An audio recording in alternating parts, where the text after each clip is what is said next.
One of the most important reframes that I teach the parents that I work with is that kids do well when they can. Not when they feel like it, not when they want to, not when it's convenient. This is a quote from Dr. Ross Greene from The Explosive Child, and it is so powerful because it reminds us that in our kids' worst moments, they're not doing something to us. They're not trying to give us a hard time, and they're not purposefully tormenting us. They're just unable to do better in that moment.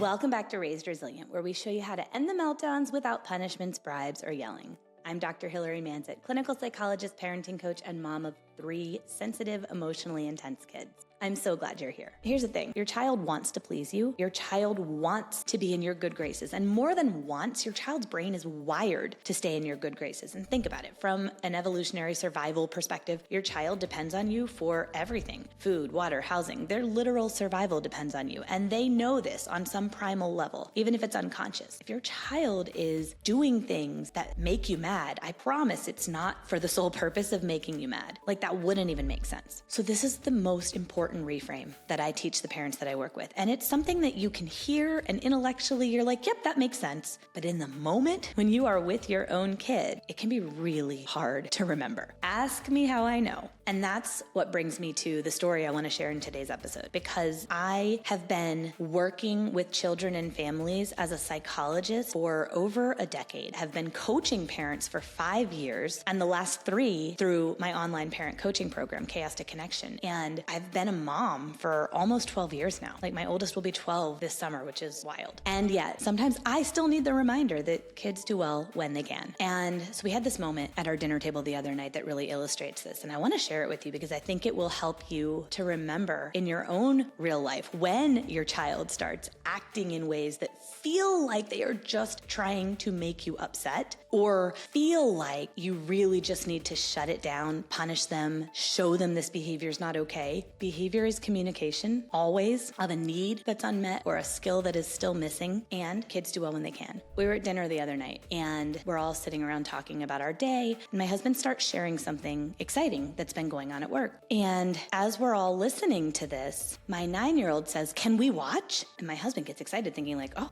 you want to watch like the demo of the thing that I made?" He's a software engineer, and I could see that he was excited that his son wanted to hear about his work. And as he was lighting up over this seeming interest in his work, my son finishes his sentence and says, "The movie tonight." Clearly a mismatch in that moment. And my husband said something along the lines of, "Oh, okay, I thought you were actually interested." And you could see my son's face fall. And we'll get to exactly what was happening for him in that moment later. But what started to happen is he got quiet. We were all eating and talking. We all kind of moved on, and he became increasingly withdrawn. And then he started to make faces at us. You could tell he was mad, pushing his food around. "I'm not eating. I'm not doing that. I don't like any of this food. I don't like any of you." And I started to get curious, because that's what I teach parents to do, right? What is going on? What is the need or missing skill underneath this behavior right now? What is this behavior communicating? And I wasn't immediately thinking about the moment with my husband. So I started thinking, is he tired? Yeah, he's probably tired. He's been going to bed late. Did he have too much screens? Well, yeah, that too. I'm going through all of these things. And I decide, I'm like, you know what? If you're tired, let's head up to bed. And he's like, fine. So I take him up to bed, and we're getting ready for bed, and he's kind of fighting me. He's not really fighting me, but you can tell he's still upset. And he's just kind of being grumpy, like, "Meh, I don't like you. I don't want to do this."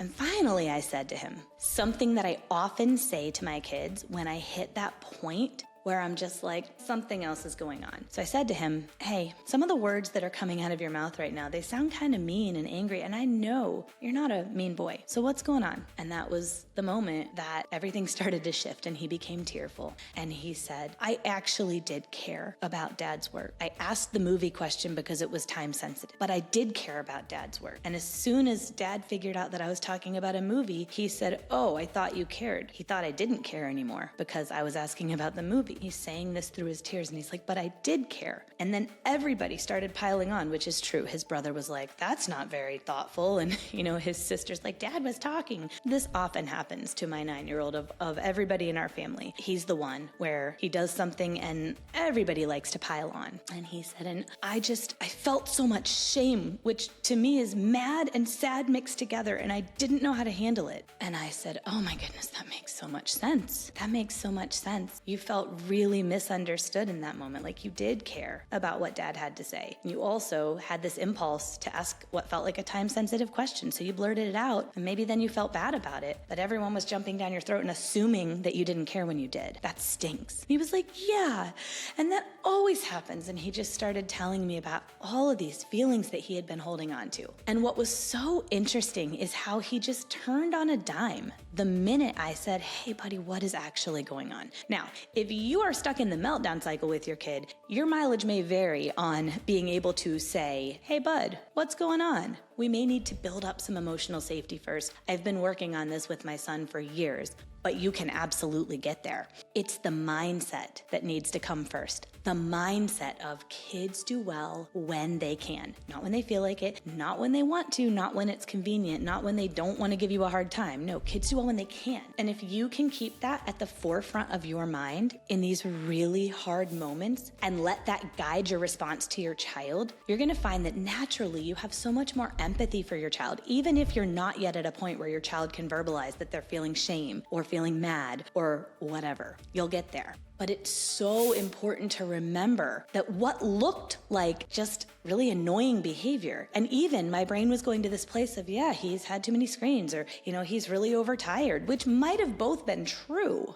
But there was this really important feeling and this really important misunderstanding that had happened for him that I would have never gotten to had I just been like, you know what? No more talking to me like that. No screens tomorrow. I could have easily done that. And it probably would have shut the behavior down in the moment. He would have gone to bed. But you know what would have happened? He would have felt a little more misunderstood, a little more disconnected from me, from his dad, from his sibling. He would have felt a little more ostracized, a little more alone. And over time, those feelings build. Sometimes they build to the point where your kid shuts you out. They slam their door. They don't want to talk to you. They internalize those emotions. Sometimes it builds to the point where those emotions come out through massive meltdowns every day. But either way, we don't want those emotions festering inside. We want our kids to feel safe sharing their emotions with us, because that is how we build that sense of collaboration with our kid, that sense of emotional safety. And it's the point from which we can build emotion regulation skills that our kids are going to need for life. So I hope this serves as a reminder to you that your kids'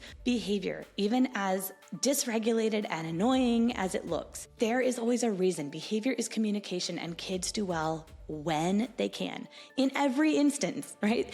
And every time I convince myself, by the way, that like, yeah, I know, kids do well when they can, but in this moment, this kid is just kind of being you know what I mean?